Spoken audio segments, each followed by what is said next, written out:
Hello, fellow Bible investigators. Today is Wednesday, February 24th, and I am so excited that we get to spend another day together investigating God's Word.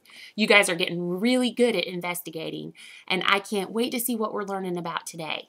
Before we get started, we need to make sure we have everything that we need. Make sure you have your FBI notebook, something to write with, and most importantly, your Bible. Today, we're going to be in the New Testament. Okay, so that's towards the back of your Bible, and we're going to be in the second book of the New Testament, and it's Mark, the book of Mark. Okay, so it goes Matthew, then Mark, and we're going to be in chapter 3. As you're flipping and finding chapter 3, I just wanted to share with you something so cute. A lot of you guys already know this, but I wanted you guys to meet my family. Here's my family. See, aren't they cute? Alexis and Bailey and Carson. Aren't they just so cute? I bet you guys didn't know, but I actually have a pretty big family. I've got a mom and a dad. And I've got 2 sisters, and I've got 2 nephews. And you can see Bailey and Carson look a lot different. Even Alexis looks a little bit different. And these are my 2 sisters. Aren't they gorgeous? I just love them so much. I just love my family so much, and they're so special to me. I hope your family is special to you, and I hope that you love them. Today's reading is actually about family, and it's going to teach us something really, really important. So, you should hopefully be in the book of Mark by now. We're in chapter 3, and we're going to start at the end. It's verse 31. So, Mark chapter 3, verse 31. Here we go. Then Jesus' mother and brothers arrived. Do you guys remember who Jesus' mom is?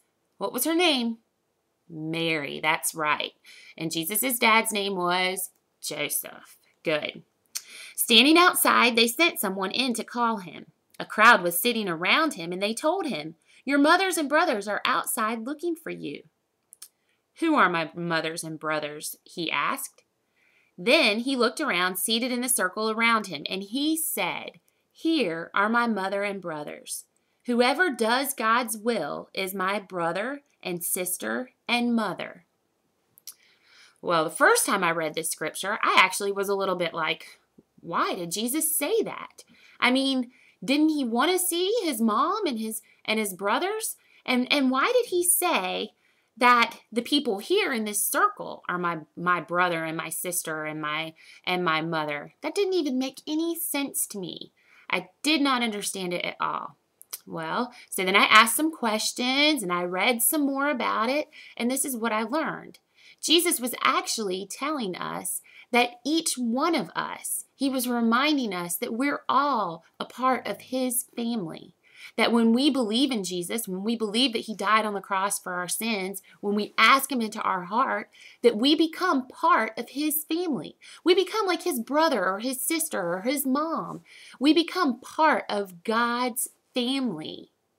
So my family is actually much bigger than this. My family is huge. My family includes each and every one of you, and it includes each and one of your parents and all the people that go to Christ United Methodist. It includes each and every person that believes in Jesus Christ. They're like my brother and sister. But even more important than that is that Jesus is part of my family. Jesus, God's Son, is part of my family, and he loves me like I love my mom and dad, and like I love Alexis and Bailey, and like I love Matt and his parents. Jesus loves me even more than that. How amazing is that? Well, I don't know about you, but I want to thank Jesus, and I want to thank him that I'm part of his family. So let's do that together. Dear Jesus, thank you so much that we can be a part of your family and that you're just like my big brother or my big sister, that you love me so much, that you want me to be in your family. God, I thank you for that. And I just pray that today each and every one of us remembers that you are like our big brother or sister and that you love us so much. And all God's children said, Amen. All right, you guys get your notebooks out. If you haven't been taking notes, you definitely need this clue. This is our number 4 clue for the week, and it is the word kind. K-I-N-D.